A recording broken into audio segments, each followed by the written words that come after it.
Hello বন্ধুরা, দেখেন আমি পালং শাক নিজে হাতে লাগিয়েছি। দেখেন কত বড় পালং শাক হয়েছে। দেখেন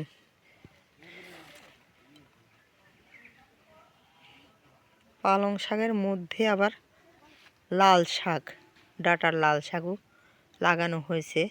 সেটা তেমন একটা ভালো হয়নি।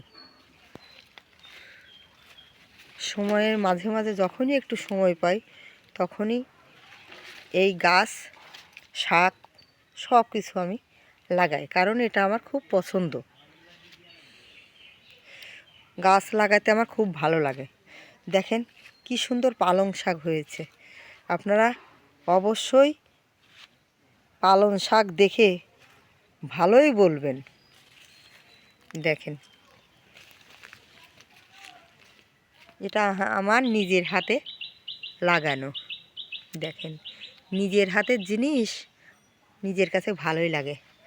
নিজেও খেলাম, আর একজনকেও দিলাম, সেটাতেও কিন্তু মজা এবং আনন্দ লাগে।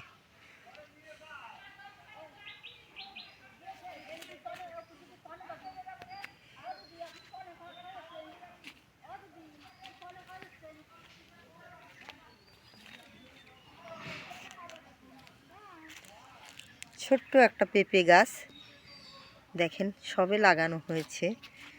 লঙ্কা গাছ লাগিয়েছি, যে হবে, একটু সময় লাগবে। দেখেন আরও পালং শাক। এটা আমার বাড়ির পাশে আবার লাগানো হয়েছে, কারণ মূলো তুলে ফেলেছি। মূলো খাওয়া হয়ে গেছে, এখন ওই জায়গাটায় পালং শাক লাগাইছি।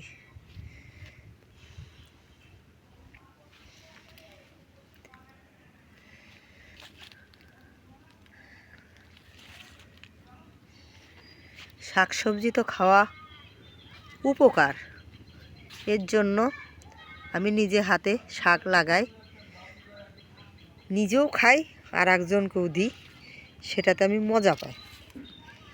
দেখেন সময়ের ফাঁকে ফাঁকে ফাঁকে ফাঁকে এই গাছগুলো আমি লাগাই। এই যে আর একটা পেঁপে গাছ লাগানো হয়েছে ছোট।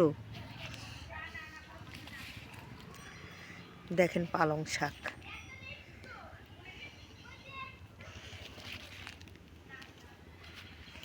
এই যে মাঝে দুই একটা মূলোর গাছও আছে। দেখেন মূলা গাছ মাঝে মাঝে দুই একটা হয়েছে।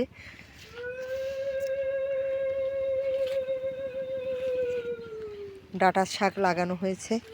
দেখেন শাকগুলো তেমন একটা সতেজ হয়নি, কারণ এটার পরিষ্কার করে জল দেয়া লাগে। সময়ের অভাবে এদেরকে তেমন একটা যত্ন করতে পারি নাই। এর মাঝে মাঝে আবার দেখেন পুঁই শাকও লাগানো হয়েছে। সবে মাত্র পুঁই শাক ছোট্ট হয়েছে, আস্তে আস্তে বড় হবে। দেখেন আমি ঘুরিয়ে ঘুরিয়ে আপনাদেরকে আমার এই পালং শাক আপনাদেরকে দেখাচ্ছি। এটা হচ্ছে আমার বাড়ির মধ্যেই। দেখেন